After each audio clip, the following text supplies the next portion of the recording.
Hello! O livro de hoje, a criação literária, Moisés,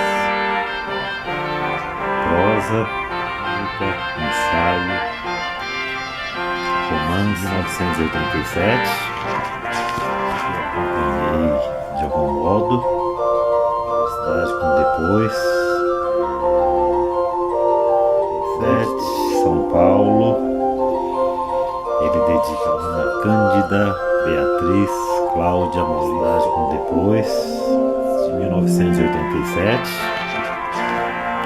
O livro de hoje é esse: Ana Cândida, Beatriz, ensaio, conto. Hello! Moisés, que eu acompanhei, São Paulo. Romance com Depois. Hello! O livro de hoje é este: A criação literária de Maçô Moisés, prosa, crônica, ensaio, conto, romance, novela, crítica e teatro. É um livro da Cultrix, de 1987. Um livro que eu acompanhei de algum modo, tanto na universidade como depois.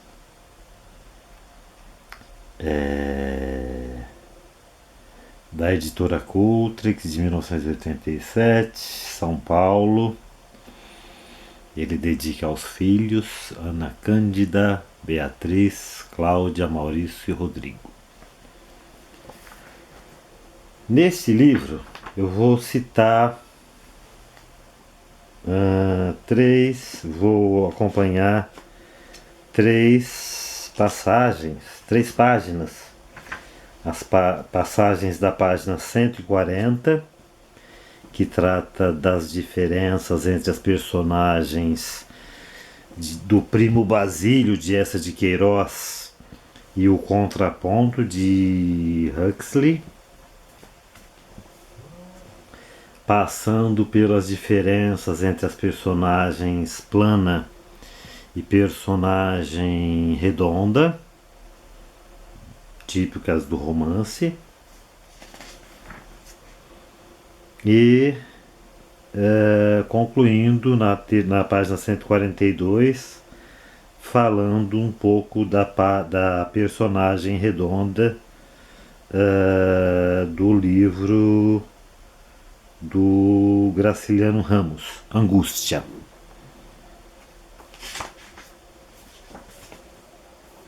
Então eu vou ler aqui, simplesmente ler. Espero que o meu colega leitor não durma, mas eu leio porque, caso ele esteja cansado de ler, ele economiza as vistas e eu gasto a minha. O número de personagens no romance varia de obra para obra, mas o ficcionista pode livremente povoar a narrativa de uma série delas, ou reduzi-la ao mínimo essencial para haver conflitos desencadeadores da ação. Observemos o caso de Perto do Coração Selvagem. Poucas personagens, visto que o eixo da ação passa pelo eu da personagem central. Em O Primo Basílio, já é consideravelmente maior o volume de personagens, mas sempre subordinadas a uma hierarquia dramática. Há personagens principais, protagonistas, e personagens secundárias, deuteragonistas. As deuteragonistas são as que nós chamamos habitualmente de coadjuvantes, não é? Mas ele chama de deuteragonistas ou antagonistas. antagonistas. De acordo com a importância do drama vivido, particularmente por elas, e com a perspectiva adotada pelo ficcionista. Assim, Luísa e Basílio atuam como protagonistas enquanto Juliana é a antagonista principal e Jorge a de menor relevo. Juliana age na ausência de Jorge. Tem-se o célebre triângulo amoroso e a empregada transforma-se numa espécie de alter ego do marido injuriado. Em plano mais diferente e mais distante, situam-se os dois figurantes, todos eles com o seu problema específico, mas girando em torno da equação Luísa-Basílio, Sebastião, Leopoldina, o conselheiro Ocácio, Ernestinho, Dona Felicidade, Julião e outros menos importantes.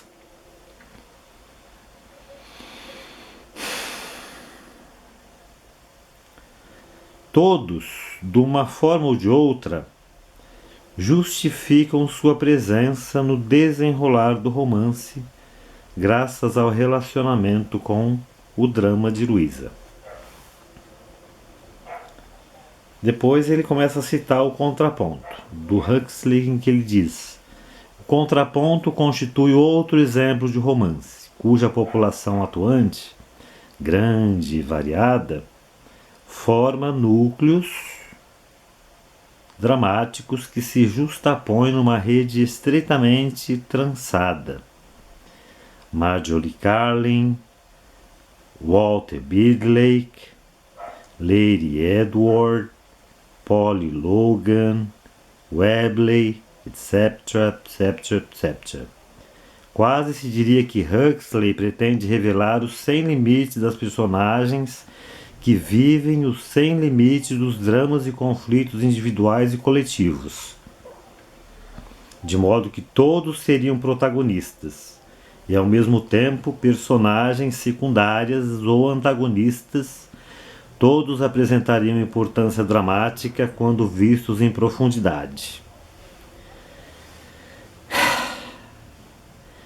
Na verdade, porém, essas personagens não se colocam no mesmo plano, ou quando isso acontece, não são realmente iguais.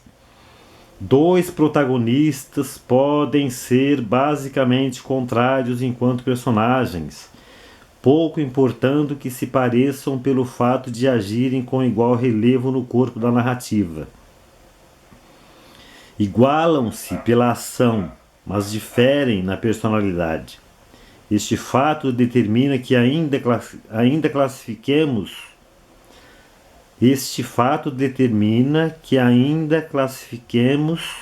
as personagens independentemente da importância que assumem no conjunto da história. Elas podem ser planas ou bidimensionais e redondas ou tridimensionais. No primeiro caso, trata-se de personagens destituídas de profundidade psicológica, dramática, etc. E apenas caracterizadas por uma qualidade, defeito, faculdade ou característica.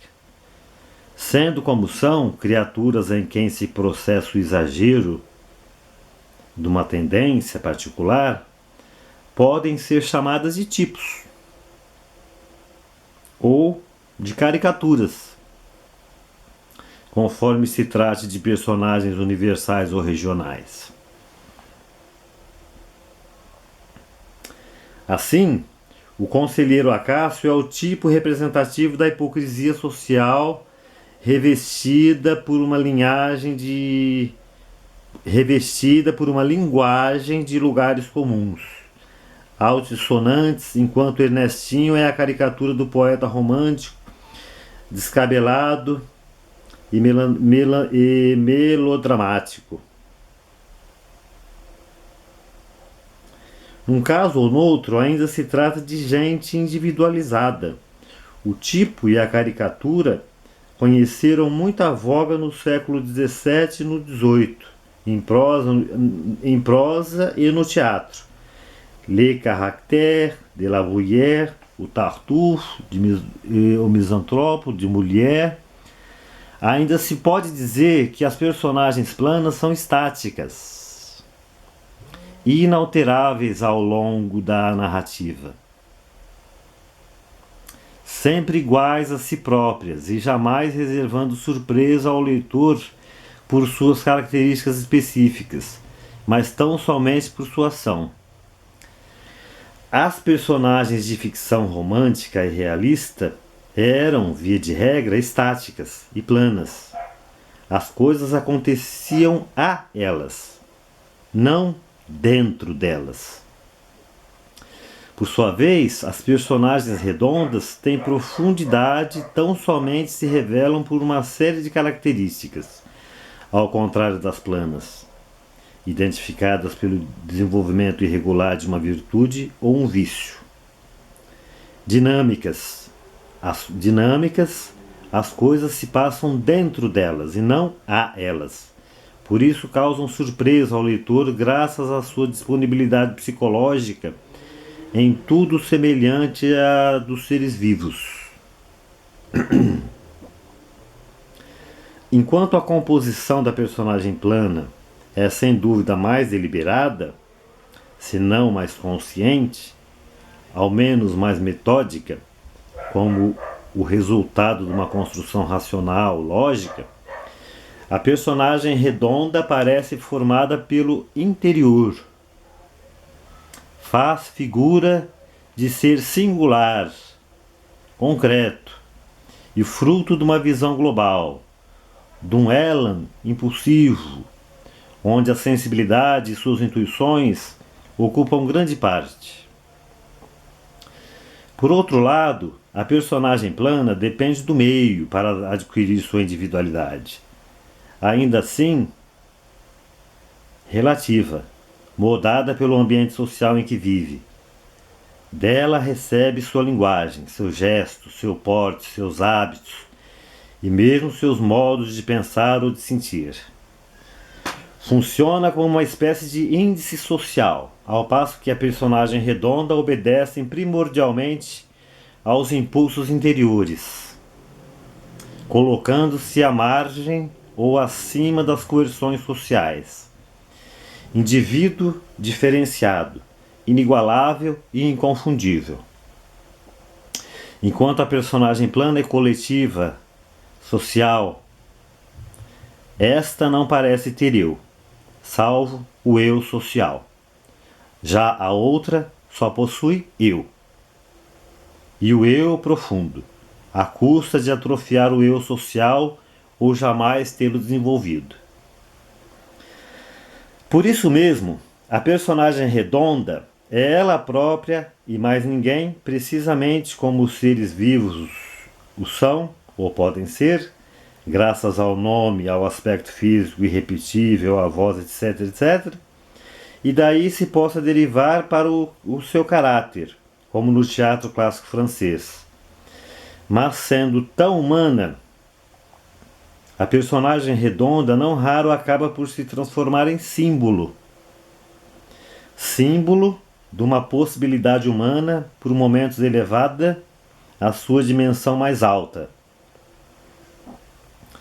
Desse modo, dizemos ser Capitu, o símbolo acabado da dissimulação, entendendo-se por esse defeito ou virtude. A manifestação parcial de uma complexa personalidade globalmente conhecida pelo leitor. Tão complexa que despistou Bentinho e todos os leitores de sua história, fazendo-os perplexos diante da existência ou não de um delito em sua vida conjugal. Se fosse personagem plana, como Luísa de O Primo Basílio, o problema deixaria de existir por se tornar demasiado evidente.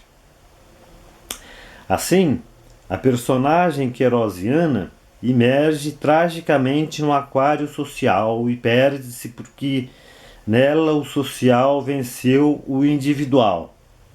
A personagem machadiana, por sua vez, supera todas as limitações sociais e impõe-se enérgica e silenciosamente, como se nela a condição humana ganhasse planos vedados às Luísas que enxameiam em todas as camadas sociais.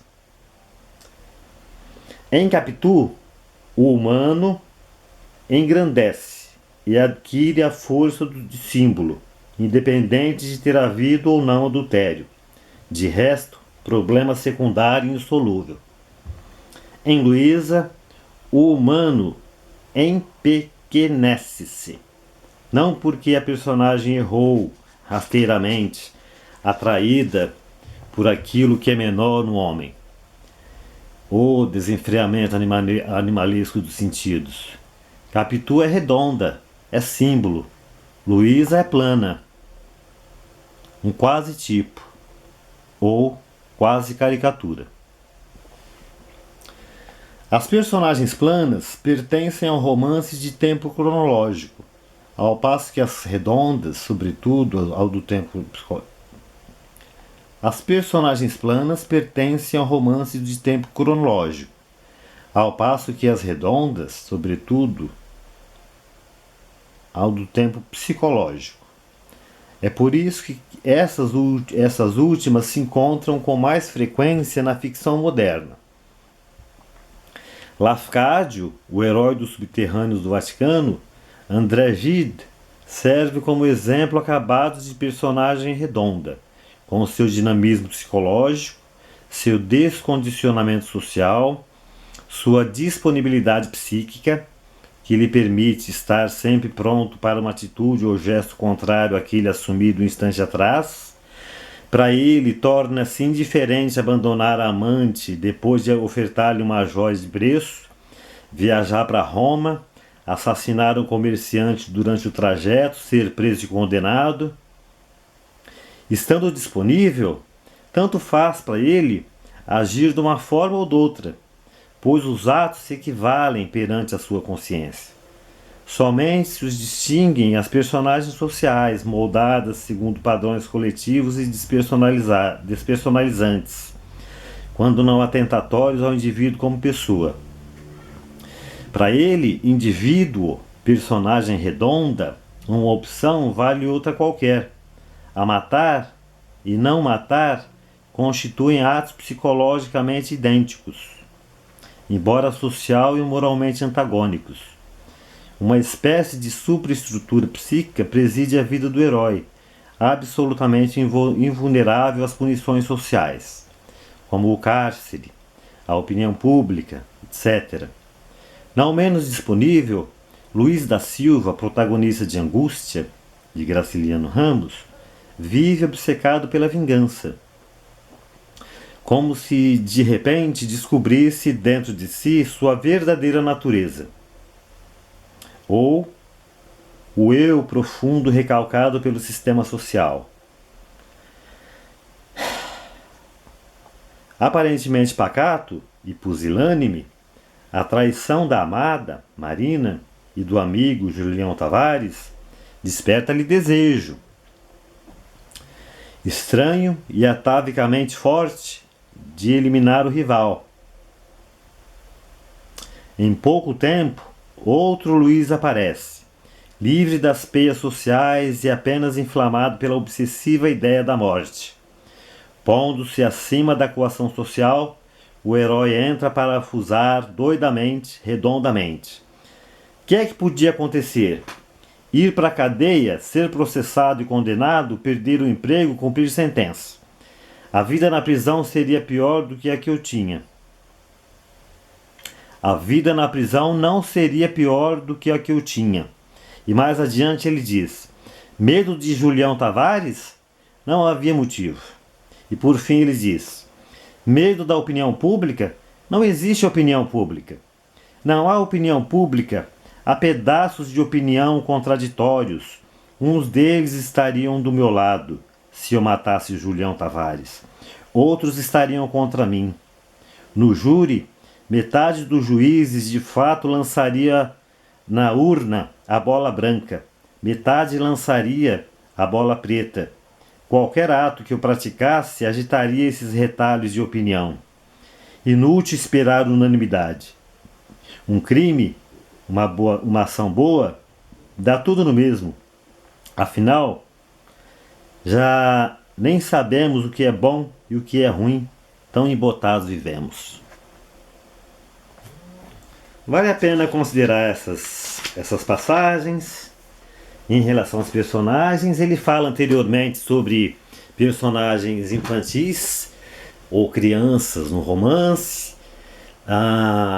Eu lendo esse mesmo livro, ou um outro dele, do Maçom Moisés, eu cheguei a escrever o meu livro de contos antes do crepúsculo, com base justamente nas condenadas receitas prontas para a escritura, e escrevi o Antes do Crepúsculo com base nesse trabalho do Maçom Moisés, que é muito bom e que vale a pena refletir. Espero que vocês tenham gostado e, portanto, estão